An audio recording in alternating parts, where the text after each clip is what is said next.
Денис, ваша война духовная. Почему война, кстати? Я не люблю такое слово говорить. Почему война-то? Это не война. Мы всего лишь доносим свою историю, о своей истории, говорим о своих традициях. Я ни с кем не воюю. Просто не надо врать о нашей истории. Вот и все. Вы понимаете, люди совершенно не разбираются в истории Абхазии. Сидят 2 часа в сутки, только занимаются, что, во-первых, обливают абхазов грязью, что мне очень не нравится. Это во-первых. Вот. Ну, а во-вторых, люди лгут откровенно. Вот. И почему мы это должны терпеть? Я просто не понимаю. Ну, у нас еще будут видеоролики, это не обязательно связано именно с ответом грузинами. Будут обыкновенные видеоролики по поводу истории Абхазии тоже в том числе, как бы, да.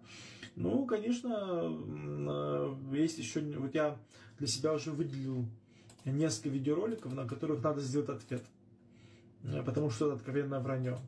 Особенно, знаете, меня позабавило по поводу средневековых карт. Например, я у одного блогера увидел, что он выборочно приводит определенные карты и заявляет о том, что в 18 веке территория Сухума входила в состав Мегельского княжества. Это откровенное вранье, конечно же. Вот. Ну и поэтому будем над этим работать. Добрый вечер, Сармат, добрый вечер, как у вас дела? Да, конечно, я думаю, что... Ну, тут, знаете, есть люди, которые делятся на несколько категорий, есть люди, которые реально в это верят, кстати. Они реально так думают. Есть люди, которые прекрасно все на самом деле знают, просто они это пытаются распространить в информационном поле вот эту свою идею. То есть сделать так, чтобы другие национальности люди верили, да, что якобы Абхазия это не родина современных абхазов. Вот. То есть они знают прекрасно историю, что это не так, но они преднамеренно лгут, преднамеренно занимаются ложью. Вот. А есть третья категория людей, которые сильно все прекрасно знают, и они в это особо не лезут, потому что понимают, что это все на самом деле глупости. Вот. Но тут дело в том, что нам тоже надо постараться поработать в информационном поле. Вот.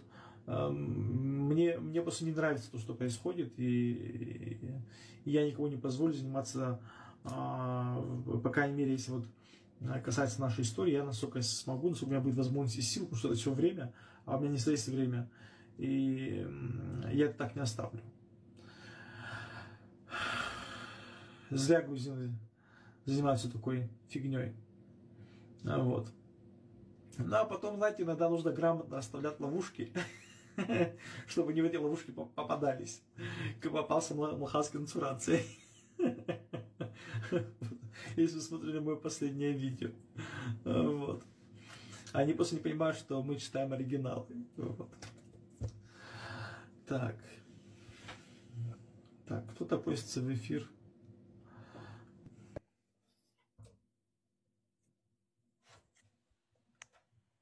Добрый. Добрый вечер. Да, добрый. Я недавно присоединился, сам тоже грузин, Михаил. Вы откуда будете? Ну, сам в России живу, но так родственники из Абхазии тоже. В России живете? Грузии тоже. Да, в России сам живу. В каком городе? Ставрополь. О, не так уж и далеко. Ну да, неплохо, да. Ну, мы хотели в Сочи жить, да, что поближе к родине, но так получилось, что в Ставрополе. Ну, да, там, вы знаете, как всегда, где есть возможность пожить, заработать. В Сочи я Да. вообще не планировал бы жить. Там вообще сейчас ужас. Вот. Перенаселенный Да, строк. Вот. Какие-то постоянно то какие-то метели, что там, смерчи, что там еще, дождевые. Нет, там смерч редко бывает, но бывают наводнения иногда серьезные. Вот. Город Особенно Адлерский. мне кажется, в этом плане Ставрополь попроще. Да, да, да. Тут очень хорошо. В плане пробок тут очень хорошо. А так вообще, что я хотел, да, я вот присоединился, просто в ленте появилось, вас впервые вижу вообще в целом. И вы вот говорили, да, что там грузины говорят, мол, вот по поводу истории Абхазии и так далее. Я с вами полностью согласен, потому что действительно там я читал очень много, и как бы источники не только грузинские, но и абхазские, и вообще независимые источники. И там как и там ну, подтверждаешь факт о существовании абхазов именно на той территории, то, что они коренной народ этой территории, который, ну, Абхазия самой.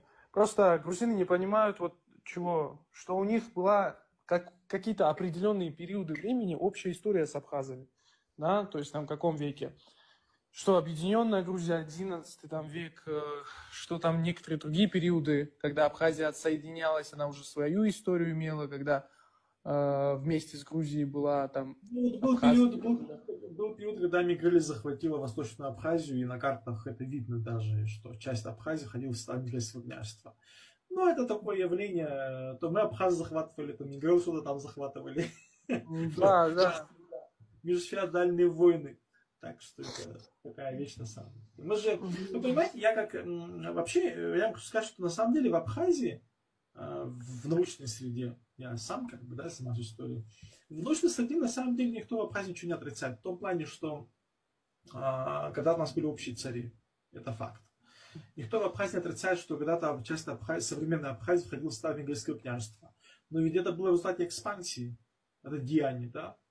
И бывало, что и абхазы в свое время захватывали часть Мингрели. Вот, ну, ближе к 18 веку.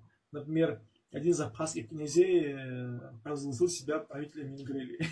Такое тоже было, кстати. Вот. Так что это такие вещи на самом деле. Просто мне очень нравится, когда люди выдергивают из общего контекста историю, да, и начинают это преподносить в определенном свете. Это не есть хорошо, это во-первых. А во-вторых, просто люди совершенно не читали источники, первоисточники. Потому что у меня, например, вот у меня в архиве есть такие источники, которые никогда никто не переводил, никто никогда не читал. Вот. У меня такие материалы тоже есть.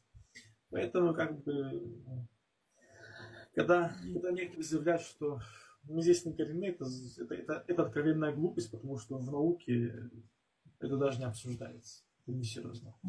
Ну да, понятное дело, что с двух сторон имеется в виду там и как бы и с грузинской стороны, и с абхазской стороны имеются какие-то свои противоположности. Например, вот есть абхазы, которые вообще исключают полностью какие-либо взаимодействия именно уже в дружеском сотрудничестве между грузинами. И когда вот эти вот были браки, да, абхазо-грузинские, да, насколько я знаю, были же в истории.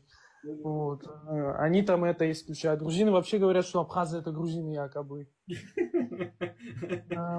Этого я вообще не понимаю, честно сказать. Ну, да, может быть, там, знаешь, там они взяли, вырвали, да, с общей истории, что вот когда-то там Абхазия входила в состав Грузии, тем самым стали грузинами, ну, не знаю.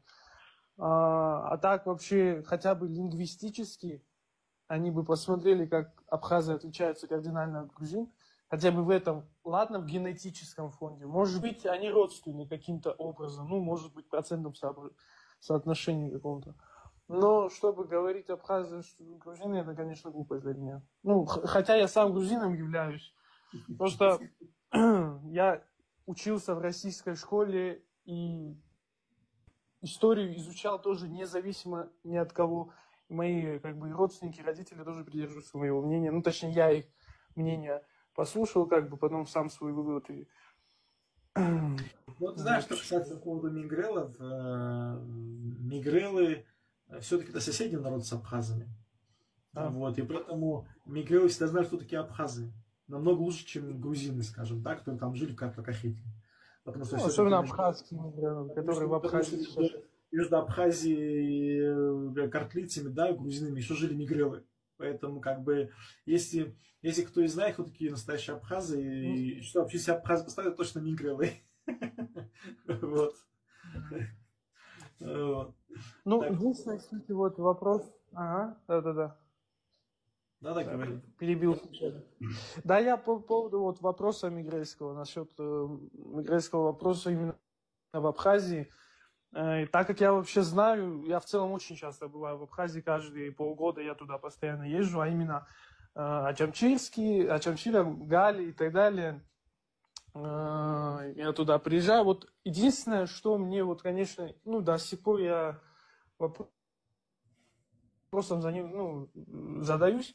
Вот мигрелы, которые живут в Галлии, да, они... Я называю Гали просто потому, что мои ну, родственники называют Гали. Ну, так удобнее на самом деле, потому что, ну, на наш язык же, ну, чтобы вы понимали, почему я Гал не Я называю. понял.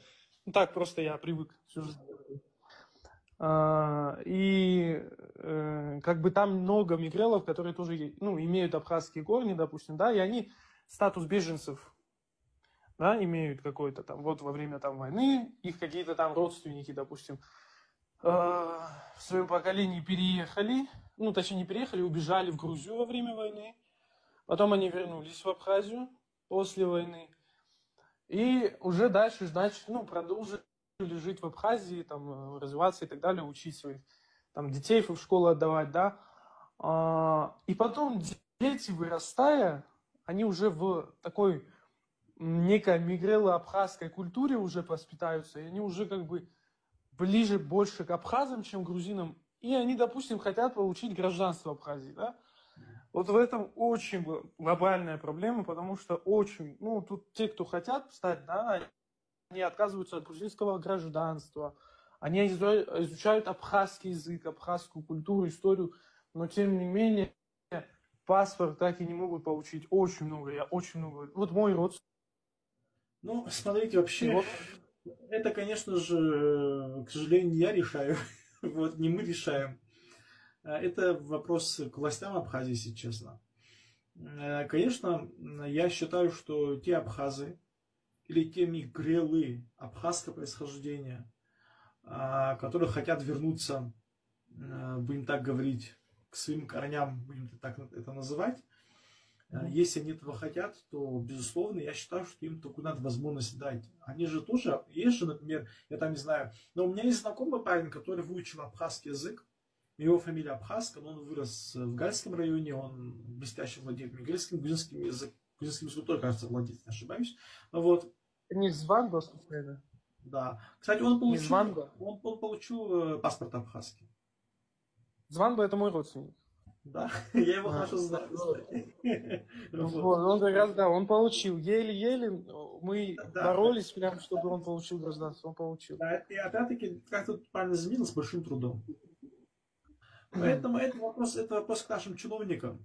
К сожалению, мы, простые люди, такие вопросы не решаем. Мое мнение, безусловно, те абхазы, мырзаанцы, так их назовем, или мырзаана, которые хотят вернуться к своим корням, которые хотят иметь абхазский паспорт. Конечно, надо такую возможность дать. Почему, если, скажем, какой-то абхаз, который живет, я там не знаю, в Турции, не знает совершенно абхазского языка, уже почти отуречился, но мы ему можем дать паспорт, я не знаю, или там абхазин, кто живет на Северном Кавказе, если там язык даже плохо знает, или абхазского языка не знает, если мы им даем паспорт, то почему мы не можем дать паспорт? Я понимаю, что есть вопросы, немножко связаны с там, нет ТГ, что вот, они там в сторону Грузии смотрят, третье, пятое, десятое, но послушайте, ну, над этим же надо работать. Вот. Поэтому это вопрос к нашим чиновникам, к нашему государству, к нашему правительству. Мое мнение, что, конечно, людям надо дать возможность, однозначно. Там уже как Да, но те же армяне тоже, это же не, они тоже абхазского языка не знают, и все, тем не менее, все равно гражданство Абхазии имеют. Да, грузины, которые, ну, не, я на самом деле знаю и гагарских грузин, там две семьи, по-моему, живут. Вот, они имеют абхазское гражданство, вот, и у них даже написана нация, там, грузин. да, не, ну есть, да, такие, конечно, есть же грузины, которые во время войны не уехали Не или не уехали, или были, участвовали за Абхазов, да. или остались Ну, и жить в Абхазии. В любом случае, да, есть, конечно, есть такие абхазы грузинского происхождения, вроде фамилия грузинская, но они полностью ассимилировались. мгм. Например, вот, скажем, в Восточной Абхазии есть такие абхазские села, там есть абхазы грузинского происхождения, но они сюда попали в 19 веке, когда вот эти браки были между князьями. Вот, а там как было у мигрелов, когда мигрелку выдавали, ну, княжеские фамилии, мигрелку выдавали замуж в Абхазию, с ней отправляли людей. Вот. И они как бы жили в абхазских деревнях, и ясно дело, что среди абхазов они ассимилировались. Непонятное дело. Сейчас нельзя абхазами, ясно дело, себя считают. Ну, в этом нет ничего плохого. Они свои фамилии сохранили, но ясно дело, что уже себя считают абхазами, ассимилировались. Так что такое тоже имеет место быть. Так что, ну, вы знаете, это все на самом деле решаемые вопросы. было бы на то желание. Я думаю, к этому тоже, наверное, пойдем со временем, потому что на все надо время. Я понимаю, что мы люди хотим, чтобы, знаете, одним щелчком, чтобы все вопросы решались. Увы, к сожалению, не всегда так бывает. К сожалению. А вот насчет этого, я очень много встречал абхазов, только в ТикТоке, к сожалению, в жизни они такое не говорят, почему-то, ну, я таких не встречал еще, которые говорят, что территория Абхазии до Кутаиси. Вот я... Ты знаешь, это ни о чем говорят. Это говорят они об эпохе Абхазского царства. Да. Вот. Да. Ты знаешь, это просто у нас у абхазов есть выражение рвяни, бляни, рибжара. То есть между, ну типа это как Кубани и Риони, мол, была наша земля, мол. Ну, как бы, скорее всего, еще об эпохе Абхазского царства, что ты просто понимал, в абхазском фольклоре сохранились такие, как бы сказать, мутные воспоминания в Абхазском царстве. Ну, как у грузин тоже, да, вот есть, да, там легенда царицы Тамары, да, там разные легенды у грузин тоже есть. У мигрел тоже есть. У абхазов тоже есть, например, легенда об Абсха, царе абхазов. Вот. И вот это, потом Ренджигат, Кутеш, Ахныклак, да, Кутеш, потому что Кутеш же был, ну, Кутеш, вообще само слово Кутеш, это, ну, я знаю, переняли мы у мигрелов. Мигрелы говорят Кутеш, если не ошибаюсь, да? Да. Да, мигрелы так говорят. Вот. И о том, что когда-то это была наша столица, наш город абхазский в политическом смысле, я сейчас не в этническом смысле имею в виду, вот, и вот это вот как-то вот оно вот у абхазов нет их присутствует. Если это мы говорим об истории. Вот, а так, конечно, не знаю, по крайней мере, это вот, это связано именно с этим периодом. Вот. Потом у абхазов, например, есть такое выражение «абснохуча», «абсны как адудзы», говорят абхазы. То есть они говорят, вот была большая Абхазия, была малая Абхазия. Вот ты знаешь, кстати, я вот тебе хочу сказать, что я иногда от абхазов, старших людей, это выражение слышал. То есть малая и большая Абхазия. И я как-то не придавал этому значению, да, думаю, какая малая, какая большая Абхазия. Я этого не понимал, пока не начал заниматься историей. Вот этот в народе, вот это выражение, оно подтверждается письменными и картографическими данными, которые я вот обнаружил, копаясь в некоторых архивах зарубежных. Вот. Так что это такой, как бы, даже в народе это вот как фольклор, что воспоминания об этом. Ну вот, кстати, об Абхазском царстве. Вот Абхазское царство было, и оно было не объединено, то есть только индивидуально абхазским, да, получается? Нет. Туда входили прибрежные черкесы, туда входили абхазы, туда входили мигрелы. Да, вот я, ну и абазги, вот эти, абазины, да. Это получается, вот эти абазги, апсилы, бессемяне, часть зихов, черкесов, мигрелы, лазы частично входили в состав. И частично, это ближе уже, наверное, к X веку, часть карты входила. Ну да. Я видел, да. Сваны тоже входили в таком, может быть, в номинальном больше таком формате, но все равно. А во времена Колхиды, когда Колхида существовала, и это, господи, вторая половина. Что касается повода Колхида, я тебе так скажу, существовало ли вообще такое царство? Это очень большой вопрос. Ну, точно существовали предки колхидов. Ну, точнее, вот все же говорят, вот эти вот. Вот если, понимаешь, потом там вот слово колхи, там в двух вариантах рассматривается. В узкоэтническом смысле, то есть это сами колхи, это предки, получается, лазов. Да, лазов, мигрелов и сванов. Но там сваны еще вопрос, конечно. Да, там. Но в широком смысле, туда входили абхаздыкские племена тоже. Ну, да. Это знаешь, как вот, это как, скажем, вот за рубежом, вот в России, да, русские живут. Ну, для всех русские, да, когда не различают нации, там, чеченцы, там, я знаю, грузины живут, или абхазы живут, или россияне, да.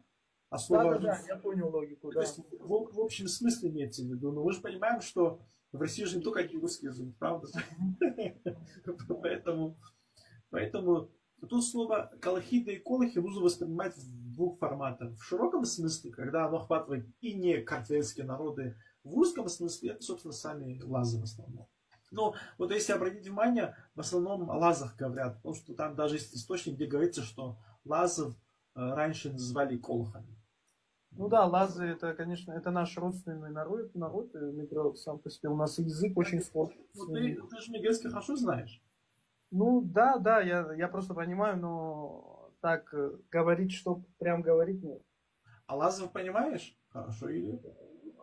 Частично понимаю, у них очень много общих слов с нашими. Но у них более такой, сейчас же они более ассимилированы, они же в Турции тоже живут, и в Грузии живут.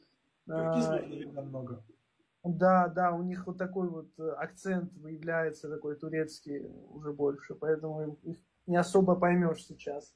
А вот насчет Бурджгали, вот этого вот знака.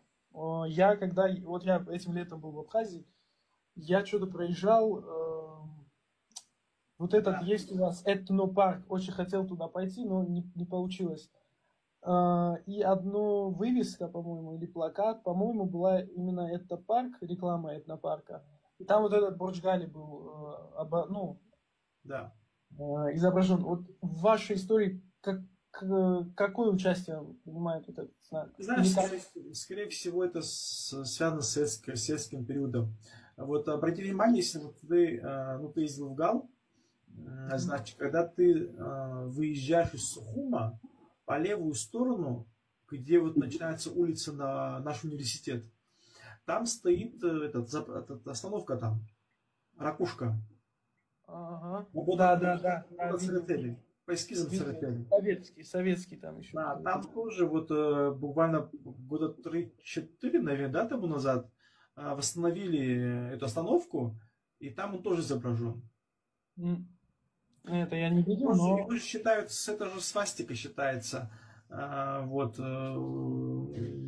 Да, и я вот, кстати, я на это обращал внимание по поводу, что касается вот плаката этнопарка Апсена.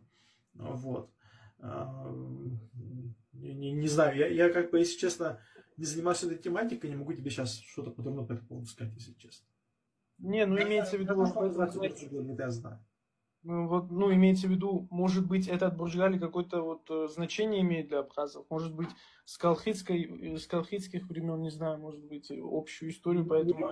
Не могу по этому поводу ничего сказать, к сожалению. Я этой тематикой не интересовался, честно. Я просто читал, как, буквально коротко что-то почитал, но в абхазской этнографии, не знаю, я, если честно, не встречал. Не могу тебе сказать. Может, что-то и есть, я сейчас ничего не могу отрицать, утвердительно или отрицательно, но не могу ничего сказать по этому поводу, если честно. Знаешь, это, когда говорят историк, ты знаешь, что все и вся, все и вся знаешь, у меня немножко направление другое. Я занимаюсь историей Абхазии 13-18 века. Как раз там взаимосвязь с мигрелами. Вот. Ну, кстати, вот еще один момент. Ну, я вообще, я студент медицинского университета. Будущий э, медик. Да, и я здесь очень дружу, очень хорошо с абхазами, которые тут их намного больше, чем грузин, потому что грузин, например, я тут, в курсе я один человек, грузин, а абхазов очень много в иностранном факультете, и среди них тоже есть мигрелы, именно гагарские, вот почему я про них знаю, там, потому что они из Гагры. И на самом деле, ну вот, я чем руководствовался? Ну, имеется в виду отношение абхазов к мигрелов, я руководствовался там ТикТоком, там, допустим, да, и чаще всего я встречал такой, ну, не очень хороший, не позитивный, конечно, комментарии об этом, но и поэтому, ну, как-то, ну, как сказать, не очень хорошо к этому относился, к такому отношению к мигрелам. ну, абхазов. А потом, когда встретившись с абхазами лицо к лицу, ну, во-первых, я же с Абхазией тоже считаю, я там жил очень многое время, именно в Галлии, и в Ачамчире тоже жил. Там ребята мне никогда не попадались, которые так плохо относятся к мигрелам или как-то вот вызывающе к ним относились. А потом, когда я вижу вот это в ТикТоке, когда они там пишут очень много про мигрельцев там и так далее, что-то вот у меня плохое отношение сформировалось. Ты знаешь, я тебе так скажу, вообще у абхазов много шуток связано с мигрелами. Да, да, да.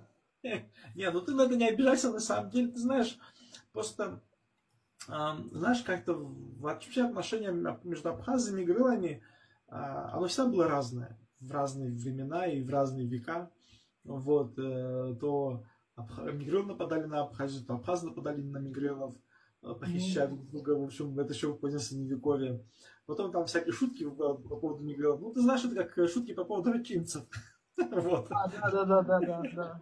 Так что, да. Значит, или знаешь, когда с абхазы говорят, говорю, лымхэкш, да, то есть ты как-то что-то делаешь, что типа наоборот ему. Ну, это, знаешь, это как бы в народе, в принципе, у каждого народа, мне кажется, есть какие-то такие шутки, что связаны с разными народами, особенно с соседними народами, да, потому что соседние народы любят часто друг друга подкалывать. Вот. Или ты знаешь, в Абхазии есть топоним в Арчальском районе, называется Агро-Дахтаблыз, там, где сгорел не грел. Ну, типа, он упал, мол, в чан, мол, с молоком, мол, и сгорел, мол, и топоним так называется местность. В общем, это такое объявление. Что касается по поводу вообще ТикТока, я тебе так хочу сказать. На самом деле, ты знаешь, абхазы в целом, абхазы же очень, на самом деле, миролюбивый народ. Ну, ты знаешь, давай для примера. Я вот сейчас, до того, как ты поднялся ко мне, я зашел в эфир. Я просто сижу тут, общаюсь с ребятами, да, и ко мне заходит грузин, начинает меня оскорблять. Там на ровном месте. И ты знаешь, я, к большому сожалению, очень часто с этим сталкиваюсь. Я не знаю, может быть, это из-за того, что я тут веду какие-то эфиры, какие-то видеоролики выкладываю, где я продвигаю, где некоторые блогеры грузинские несут какую-то ахинею по истории. Да, я понимаю, что им это не нравится. И это все понятное дело. Но ты знаешь, это не повод оскорблять человека. И Да. когда я просто, знаешь, я сам лично с этим много сталкиваюсь. Потом, знаешь, у нас же тоже терпение, да, не железное, да, в конце Да, да. концов. И ты тоже начинаешь ответку давать. И ты знаешь, вот я в YouTube какой-то ролик выложу, да, просто в Абхазии. Когда заходит грузин, начинает меня оскорблять. Я что здесь что-то выложу, или зайду в эфир, ни с того ни с чего начинают на меня грязь лить, понимаешь? Естественно, что потом, ну, у нас у абхазов, да, это уже как рефлекс, да, такого, ты там видишь какого-то грузина, да, уже, потому что вот, как бы, это вот вызывает такой вот негатив. На самом деле, я считаю, что оскорблять никого не надо. Это вообще не есть хорошо. Если будет в истории, да и не только в истории, вообще в любых других вещах, если ты можешь свое мнение оставить, свое мнение нужно оставить грамотно и культурно. А если ты, когда там пускаешься, да, вот сейчас человек зашел, когда я зашел в эфир, сразу заходит ко мне и говорит, мол, что типа я тупой, и третье, пятое, десятое. Понимаешь, я его никогда не трогал, никому ничего плохого не говорил. Понимаешь, человек заходит, начинает меня оскорблять. Делает это грузин. Понимаешь, я понимаю, что когда ты сидишь где-то далеко, да, там, за клавиши там компьютера или еще что-то, да, можешь себе многое позволить. Да, это вообще психология такая человека. Я считаю, что вот здесь, знаешь, вот здесь понимающий человек, культурно воспитанный человек себе такие вещи не будет позволять. Но, к сожалению, знаешь, в любом народе хватает своих, как говорится. Так что я на это не обижаюсь, если честно. Не, даже, ну, я бы не сказал, что в защиту их, я бы сказал, как сказать, понимающий, если я, ну вот, допустим, можно же, да, смотреть с независимой точки зрения и смотреть вообще на их поведение. Они так говорят, потому что, ну, во-первых, у них жуткая пропаганда, как и во всех государствах, в принципе, как и в Абхазии, как и в России, присутствует. Их с детства приучают, что вот абхазы такие, кто они такие, вот это, то, все.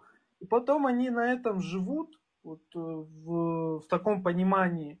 Вот, допустим, грузины, которые живут в России, я, ну, допустим, встречал чаще всего таких грузин, которые имели уже не такую точку зрения, как у грузин, которые в Грузии живут, а уже такую более стандартную, более привычную и, ну, понимающую вот с точки зрения истории. И, понятное дело, они сейчас будут, вот насчет оскорблений, правильно, вы говорите, что вот они вот берут и оскорбляют. Таких грузин я не могу понять и не уважаю в целом, потому что это ненормально, как в любом народе. Но, понимаешь, тут в чем дело? Вот как ты сказал, вот насчет, вот в начале что-то эфира, ну, когда я зашел, не знаю, когда, ну, сколько он длится, ты сказал вот, что нормальные, воспитанные люди, они в это не вмешиваются, и они ну, никуда не влезают и в споры не влезают. Вот такие, кто влезает, вот такие, кто влезают, вот они нормальные. Ну, что ты. Добрый вечер. Добрый вечер, Инал. Как у тебя дела? Ничего, нормально, слава богу. Что вы супер фанахара? Ничего, чизи, Дениса хотел спросить, вот ты кому-то отвечаешь, вот он часто выкидывает публикации какие-то, у него какая-то ученая степень, или он так просто вот берет отрывки и кидается ими? Ну, если честно, выходит эфир очень хороший, мы не будем портить.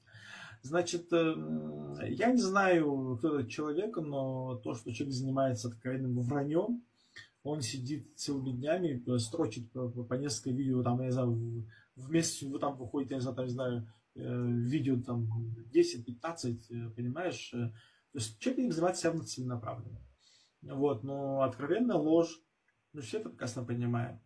Например, аудитория, охват большой. Или, например, такой же тематикой занимается Ингуш Дэйв. Он из Ингушетии, кто в Европе, насколько знаю, живет, если не ошибаюсь. Вот. Такое же вранье. Он выпустил несколько видеороликов по поводу карты, исторической карты Абхазии, где меня вообще удивило. Он взял карты так, отрывочно, выборочно. 18 века, где часть Абхазии указана как часть Нингрели. Он говорит, вы видите, мол, типа, мол, в 18 веке Абхазия была частью Нингрели, мол, понимаешь? Но это на самом деле неправда, это карта реконструкции, которая реконструирует политические события раннего периода. То есть вот вообще такие вот моменты. Вот. Ну, ты знаешь, вот сейчас, знаешь, вчера, да, или сегодня там этот Малхаз выложил мне типа ответ, но понимаешь, в чем проблема? Он не читает. В этом его большая проблема, на самом деле. А у меня же первоисточники существуют, понимаешь? Я, если не знаю, ты смотрел, или нет, я сейчас выложил последнее видео, крайнее видео сейчас, да, вот у меня на этом канале, вот, где я продвигаю его мнение. Вот.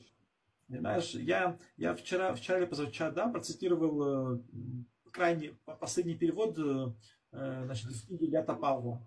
Вот. И он типа решил зацепиться там за одно слово. Но не понимал, что на самом деле для него это была ловушкой. Так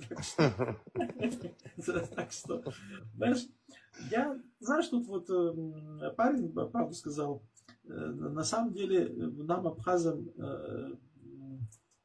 как сказать, нам не надо даже чрезмерно стараться кому-то что-то доказывать. Во-первых, доказывать кому ничего не надо. Мы действительно коренной народ на этой земле.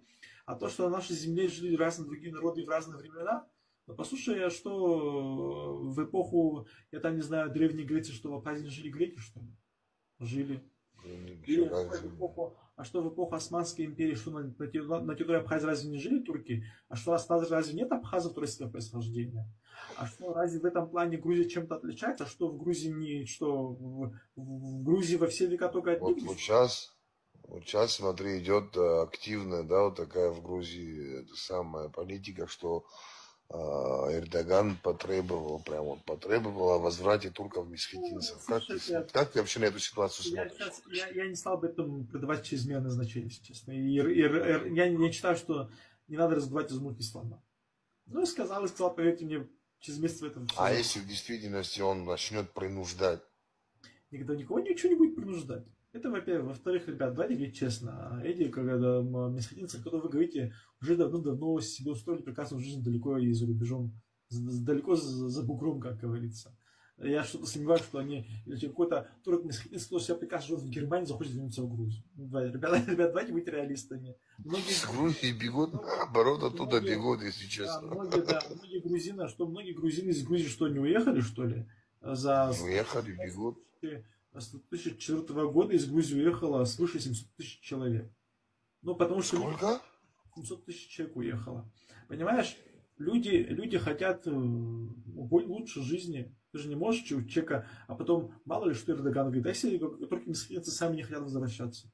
Они живут себе прекрасно. Кто-то в России живет, кто-то уже в Германии живет, кто-то в Турции живет.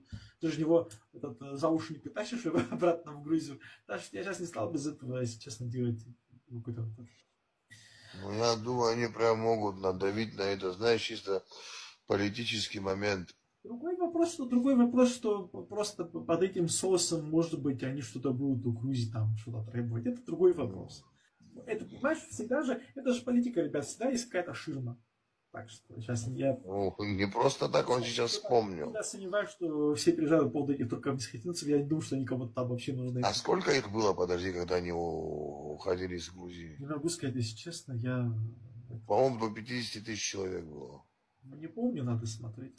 Что-то в этом роде. Нет, слушай, мы говорим только месхетинцы, а осетины. Ничего, что до развала СССР на территории Грузии проживало около 90 тысяч осетин. Но они же тоже уехали, очень многие уехали. И что-то я сомневаюсь, что они сегодня хотят вернуться в Грузию обратно. Может, кто-то и хочет, но это я не думаю, что это такая прям большая такая цифра. Ничего себе. Да. Ничего себе. Да, даже не все так однозначно. Знаешь, это все же, знаешь, это как медаль. У всего есть две стороны. Это факт. Да, что делать? Кто-то гитарел, кто-то по жизни решка.